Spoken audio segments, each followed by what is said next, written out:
안녕하세요. 축진먹입니다. 맨유가 아스날과의 경기에서 수적 열세를 이겨내면서 승부차기 끝에 FA컵 다음 라운드로 진출할 수 있게 되었습니다. 양팀의 경기는 어땠는지 알아보도록 하겠습니다. 먼저 홈팀 아스날의 선발 라인업입니다. 주목해볼 자리는 3자리. 라이스와 파티를 아끼면서 메리노와 조르지뉴를 선발 라인업에 포함시켰습니다. 그리고 오른쪽 윙어 자리엔 제주스가 위치했고요. 은하네리까지 부상을 당하면서 왼발잡이 윙어가 없는 것이 티나는 라인업이었죠. 다음은 맨유의 선발 라인업입니다. 맨유는 똑같이 3-4-3 체제로 나왔고요. 지난 리버풀전과의 차이가 있다면 아마드 대신에 가르나초가 선발 라인업에 이름을 올렸다는 겁니다. 일단 오늘 경기 초반에는 아스날이 홈팀이기도 하고 템포를 낮게 유지하면서 맨유를 지공으로 공략해보려는 시도들을 많이 했습니다. 제주스가 측면에서 공을 잡았을 때 달로가 기본적으로 마킹을 하고요. 브루노는 언제든지 2대1 지원을 갈 수 있게 달로 가까이에 붙어 있습니다. 그리고 제주스 뒤에는 웨데고르가 지원을 와주고요. 이때 우풀백 팀버가 가운데 쪽에 있다가 공 있는 근처 쪽으로 숫자를 늘려주러 붙어줍니다. 그때 리산드로가 공간이 아닌 사람, 그러니까 팀버를 막으러 따라오게 되고요. 그렇게 되면서 맥과이어와 리산드로 사이에 거리가 벌어집니다. 아스날은 이 선수들의 아예 뒷공간을 노리기도 했고 맥과이어와 리산드로 사이에 벌어지는 그런 공간들을 공략하기도 했습니다. 보통은 오른쪽에서 웨데고르가 공을 배급해주는 역할을 하기도 했지만 직접 침투하는 역할을 하기도 했었는데요. 맨유는 오늘 공간을 막는 게 아니라 사람을 따라가는 수비 방식을 선택했고요. 그 덕분에 치명적인 공격을 허용하지 않았습니다. 또 아스날은 웨데고르가 있는 오른쪽에서 주로 공격을 많이 전개를 하는데요. 이 오른쪽 방향의 전개가 자연스럽게 맨유에게 유리하게 작용을 했습니다. 오늘 경기에서 가장 많이 나왔던 패턴입니다. 제주스가 공을 잡고 있을 때 맨유의 선수 한 2명 정도가 제주스에게 붙어줍니다. 그럼 제주스 옆에 웨데고르가 지원오고요. 시야 열린 웨데고르에게 패스. 이때 아스날은 스트라이커 하베르츠뿐만 아니라 왼쪽 메잘라 메리노까지 박스 안으로 침투시켜서 크로스를 받아줄 준비를 하게 되는데요. 그럼 여기서 웨데고르가 역크로스를 올리고 메리노 하베르츠와 더리우트 맥과이어 이렇게 2대2 경쟁을 하게 되는데요. 맨유에서 공중볼이 약한 선수는 누굴까요? 당연히 리산드로입니다. 그런데 아스날이 웨데고르의 역크로스를 통한 공격을 자주 하므로 자연스럽게 메리노와 하베르츠의 맨마킹은 더리우트와 맥과이어가 되고 리산드로는 자연스럽게 헤더 경합을 피할 수 있게 되었습니다. 이렇게 자연스럽게 형성되는 구조 때문에 맨유는 제공권 싸움에서 손해를 보지 않을 수 있었고 아스날은 이 역크로스 공격 방법에서 이렇다 할 성과를 내지는 못했습니다. 아스날은 공격도 오른쪽, 압박도 오른쪽에서 주로 이루어졌었는데요. 하베르츠를 기준으로 아래쪽으로 조금씩 내려오면서 상대를 구석으로 몰아놓고 여기서 수비들의 킥을 유도합니다. 그렇게 해서 아스날이 소유권을 챙겨서 다시 공격하는 구조가 반복되었고요. 아스날과 맨유의 전반전에서는 지금 이 지역이 매우 중요한 위치가 되었습니다. 전반전은 지금 설명드린 것처럼 아스날이 오른쪽에서 압박해서 공을 뺐고 그리고 맨유 상대로 공격을 하는데 맨유의 5-4-1 수비가 조직력이 좋았고요. 간격도 적절했고 또 헤더 싸움을 하려고 해도 더리우트 맥과이어를 넘기 쉽지 않았습니다. 그래서 공격 시간은 아스날이 많지만 치명적인 공격은 많지 않았고요. 반면에 맨유도 호일룬이 버텨주기 힘든 상황이었습니다. 역습에서 앞쪽으로 공을 전개하더라도 호일룬이 등져야 하는 상대는 살리바와 마갈량이스. 거기서 맨유 선수들이 올 때까지 기다려줘야 하는데 그 한 번의 타이밍을 견뎌내는 건 어려운 일이었죠. 이렇게 전반은 0대0으로 종료되고요. 후반부터는 경기 템포가 빨라지면서 중요한 사건들이 하나씩 생기기 시작합니다. 후반전 시작하고 한 6분 정도 지난 시간에 이 경기에 변수가 생깁니다. 아스날이 평소처럼 전방 압박을 진행하는데 여기서 맥과이어의 좋은 롱킥 능력이 빛났고요. 측면 쪽 달로에게 한 번에 떨어뜨려주고 달로가 머리로 일단 앞쪽에 떨어뜨려 놓습니다. 그리고 여기서 마갈량이스가 이 공을 머리로 앞으로 걷어내려고 하는데 이 클리어링이 제대로 되지 않았습니다. 가르나초의 몸에 맞고 앞쪽으로 전진하는데요. 여기서 마갈량이스가 미끄러져 버리면서 가르나초에게 결정적인 찬스를 허용합니다. 그리고 가르나초와 마갈량이스를 제외하고는 다른 선수들이 데칼코마니처럼 거의 1대1로 매칭이 되어 있는 상태였습니다. 이런 구조에서는 마갈량이스가 실수하면 무조건 한쪽에서 수적 우위가 생기게 됩니다. 공을 잡은 가르나초 기준으로 3대2의 상황이 펼쳐지고요. 가르나초가 특유의 빠른 발 이용해서 계속해서 전진합니다. 3대2 상황이다 보니까 살리바는 가르나초를 계속해서 내둘 수 없고 가르나초 쪽으로 딸려오게 되고 팀버는 호일룬을 맞게 되면서 브루노가 프리해지는 상황이 됩니다. 그리고 가르나초의 패스를 받은 브루노가 깔끔하게 반대편으로 가마차기를 성공하죠. 그런데 이 가르나초에게 패스가 올 때 공이 좀 통통 튀면서 왔거든요. 그 공을 마무리하는 브루노의 클래스가 돋보이는 득점이었습니다. 또 가르나초 역시 상대 실수를 놓치지 않고 빠른 속도로 수적 우위를 유지하고 자기가 마무리하는 게 아니라 침착하게 옆을 보면서 어시스트한 것 역시 좋았죠. 맨유는 이렇게 좋은 분위기를 이어가고 있었지만 다시 한번 변수가 생기는데요. 심판은 달롯의 태클이 위험하다고 판정을 했고요. 추가 경고를 받으면서 경고 누적으로 경기 시간 61분쯤에 퇴장을 당하게 됩니다. 그리고 이때 아스날은 10명이 된 맨유의 수비진을 공략하기 시작하는데요. 마르티넬리가 크로스를 올렸는데 맨유의 골키퍼 바인드르가 펀칭을 너무 애매하게 하면서 공이 가운데 쪽으로 떨어졌고 여기서 흘러나온 공을 마갈량이스가 잘 마무리하게 됩니다. 센터백이지만 높게 뜬 공을 잘 눌러서 찼습니다. 또 더리우트의 굴절까지 있으면서 골키퍼는 더 맞기 어려운 공이 되었죠. 맨유는 동점도 됐고 한 명까지 퇴장당한 상태에서 추가 실점을 하지 않으면서 이 경기를 끌고 왔어야 했습니다. 그때부터 아모림의 순간 대응들이 시작되는데요. 오른쪽 윙백을 보던 마즈라위를 왼쪽으로 갖다 놓고 공격형 미드필더로 나왔던 가르나초를 오른쪽 윙백으로 두면서 위아래를 오고 가면서 역습 시엔 윙어, 수비 시에는 윙백으로 활용을 했습니다.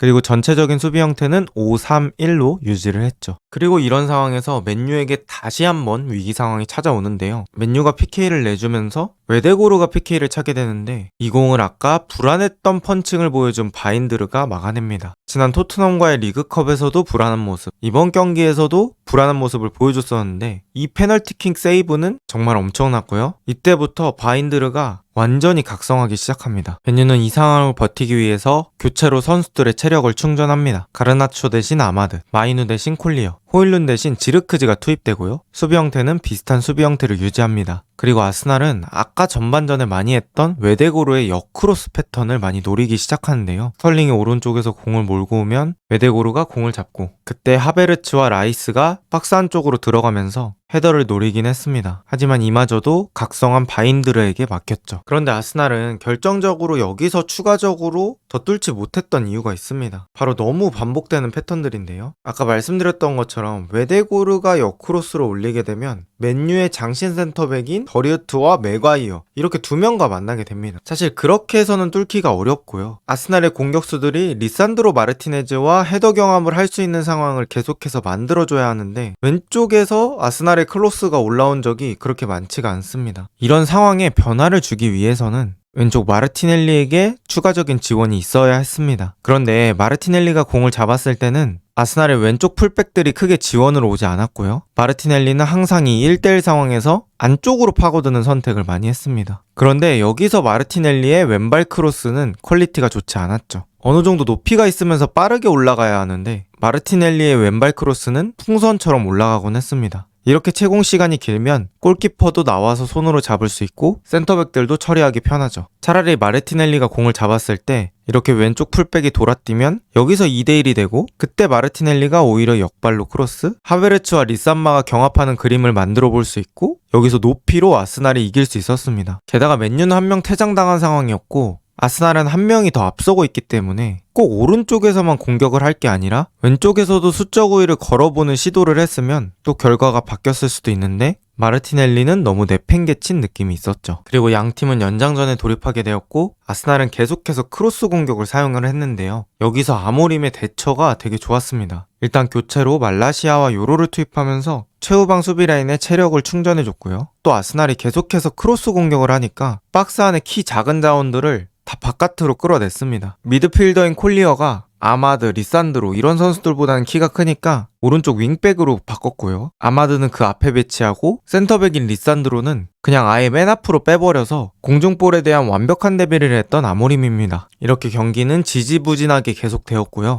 맨유는 이런 아모림의 임기응변으로 한 명이 부족한 상황에서도 승부차기까지 끌고 갑니다. 그리고 승부차기에서 바인드르가 어마어마한 선방을 해내면서 맨유가 승부차기에서 5대3 승리를 거둡니다. 일단 오늘 경기 맨유의 수비진과 골키퍼를 칭찬하지 않을 수 없겠죠. 특히나 수비진에서는 맥과이어가 공중볼에 대해서 거의 무적 같은 느낌으로 방어를 잘 해냈고요. 바인드르 골키퍼 역시 골킥은 일반인 수준이지만 세이브는 완전히 각성해서 미친 듯한 컨디션을 보여줬습니다. 또 아르테타의 공격 방식에 대해서 계속해서 의문이 드는 경기였습니다. 역습을 갈 수 있는 상황인데도 공을 소유하는 것에 더 집중하면서 지공을 너무 극단적으로 추구했다는 것도 있고요. 또 크로스를 하는 와중에도 베데고르에게 너무 의존하는 모습, 또 소유에 너무 집중하다 보니 중거리 슈팅같이 다이렉트한 공격들은 많이 찾아볼 수 없었다는 것도 아쉬웠습니다. 또 단순히 하베르츠 같은 선수들의 결정력 얘기도 할 수 있겠죠. 맨유 입장에서는 리버풀, 아스날 어려운 2연전에서 둘 다 패배를 하지 않고 심지어 분위기까지 챙길 수 있어서 굉장히 좋은 흐름에 올라섰다라고 볼 수 있겠고요. 아스날 입장에서는 브라이튼전부터 계속해서 좋지 않은 흐름이 이어지고 있습니다. 과연 맨유와 아스날은 이번 리그 경기에서는 어떤 모습들을 보여줄까요? 오늘 영상은 여기까지입니다. 좋은 하루 되세요.